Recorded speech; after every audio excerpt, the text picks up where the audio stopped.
Thank you. अस्सलाम वालेकुम, मतीउल्लाह जान MJ TV।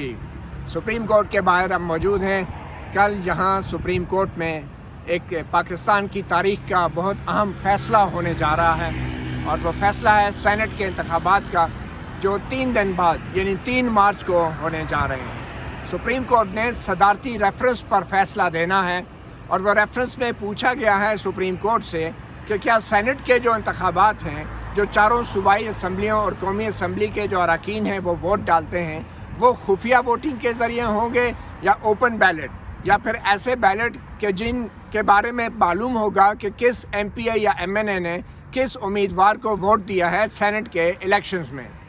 ये रेफरेंस इसलिए भी अहमियत का हामिल है कि सियासी तज्ज़ियाकारों के मुताबिक हुक्मरान जमात पाकिस्तान तहरीक इंसाफ शदीद दबाव में है, और उसके अपने अरकान बड़ी तादाद में बागी हो रहे हैं, और वो खुफिया वोटिंग की सूरत में शायद तहरीक इंसाफ के उम्मीदवारों को, और ख़ासकर ऐसे टेक्नोक्रेट लोगों को जिनका बराह रास्त आवाम से कोई ताल्लुक़ नहीं है, उनको वोट नहीं देंगे, पार्टी की मर्ज़ी के ख़िलाफ़ वोट देंगे।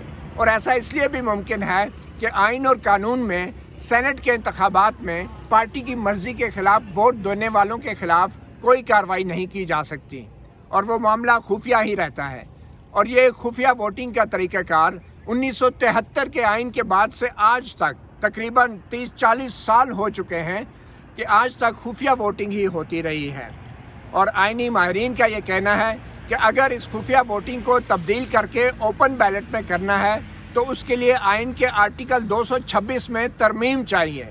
मगर सुप्रीम कोर्ट के अंदर जो गुज़श्ता 3-4 हफ्तों से बहस चल रही है, इस बात का इम्कान नज़र आ रहा है कि सुप्रीम कोर्ट ये मामला कानून के मुताबिक यानी कि सादा अक्सरियत के कानून या ऑर्डिनेंस के ज़रिए तब्दील करने का भी कह सकती हैं, या फिर सुप्रीम कोर्ट आइन की तशरीह के लिए पार्लियामेंट पे ये मामला छोड़ सकती है। कुछ लोगों का ये ख्याल है कि सुप्रीम कोर्ट ने अगर कोई भी फ़ैसला दिया और ये जो तारीख में खुफिया वोटिंग होती रही है, इसको अचानक अपने फ़ैसले से बदल के ओपन बैलेट कर दिया, तो फिर लोग सुप्रीम कोर्ट को एक सियासी किरदार के तौर पे जानेंगे और याद रखेंगे। इससे पहले भी सुप्रीम कोर्ट सियासी मामलात में, ख़ासकर पार्लियामेंट के इंतखाबी मामलात में और इलेक्शंस में बहुत मुदाखलत करती रही है, और आज तक वो फ़ैसले अच्छे अल्फाज में याद नहीं किए जाते। कल सुप्रीम कोर्ट जो भी फ़ैसला करे, 3 मार्च को इलेक्शंस है, 1 मार्च तक जो है आम तौर पे आज बल्कि 28 फरवरी को जो बैलेट पेपर हैं वो आम हालात में वो तमाम छपने के लिए जा चुके हैं, और इसलिए अब ये तवक्को की जा रही है कि अब की बार जो बैलेट पेपर हैं उनके ऊपर शायद सुप्रीम कोर्ट के फ़ैसले के मुताबिक कोई ऐसा निशान लगाना पड़ जाए कि जो बाद में जिससे मालूम हो सके कि किसने किसको वोट दिया है। तो इसलिए बैलेट पेपर के ऊपर निशान की छपाई जो है उसके लिए बैलेट पेपर की तरसील में ताख़ीर भी हो सकती है। अब 3 मार्च को इलेक्शंस हैं, आज 28 फरवरी है। कल सुप्रीम कोर्ट जो है ये फ़ैसला देगी, फिर इलेक्शन कमीशन जो है वो चीफ़ इलेक्शन कमीशन की सरबराही में 4 इलेक्शन कमिश्नर जो है उनका एक इजलास होगा, फिर वो ये फ़ैसला करेंगे।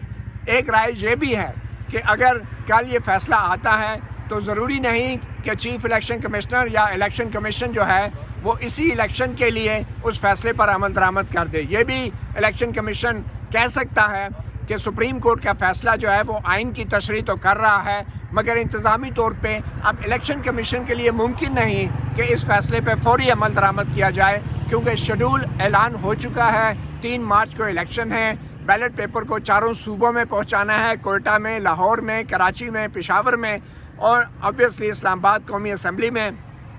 तो ये भी मुमकिन है कि इलेक्शन कमिश्नर बतौर एक आइनी इदारा और आइनी तौर पे वाहिद ज़िम्मेदार इदारा इंतखाबात का वो ये राय दें कि हम सुप्रीम कोर्ट के फ़ैसले को आइंदा इलेक्शंस के लिए उस पर नाफिज करेंगे। तो ये अब सूरत हाल बड़ी दिलचस्प बनती जा रही है, और कल सुप्रीम कोर्ट का जो भी फ़ैसला होगा उस पर अमल दरामद के लिए यकीनी तौर पे इलेक्शन कमीशन को हंगामी इक़दाम करने होंगे।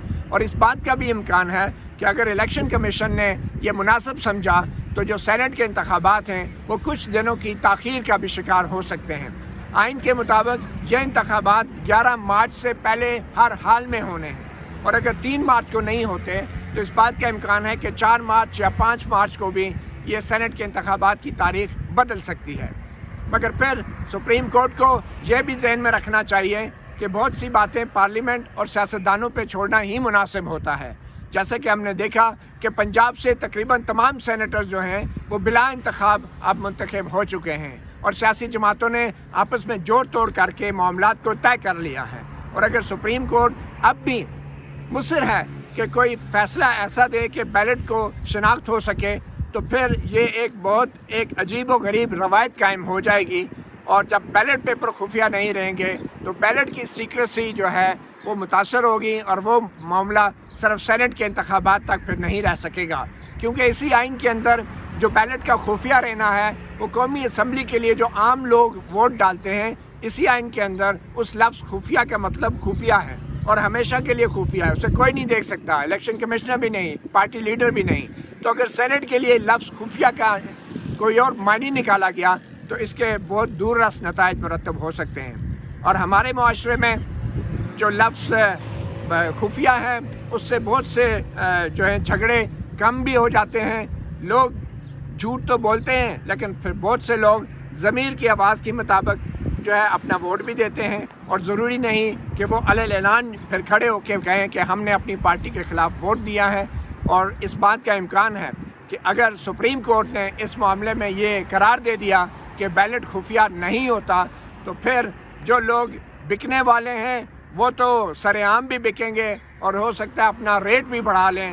مگر جو ایک تاریخی ایک روایت ہے، کنونشن ہے کوئی سینٹ کے انتخابات کی کہ ووٹ خفیہ ہوں گے، وہ روایت ٹوٹ جائے گی اور بہت سے نئے مسائل بھی جنم لے سکتے ہیں.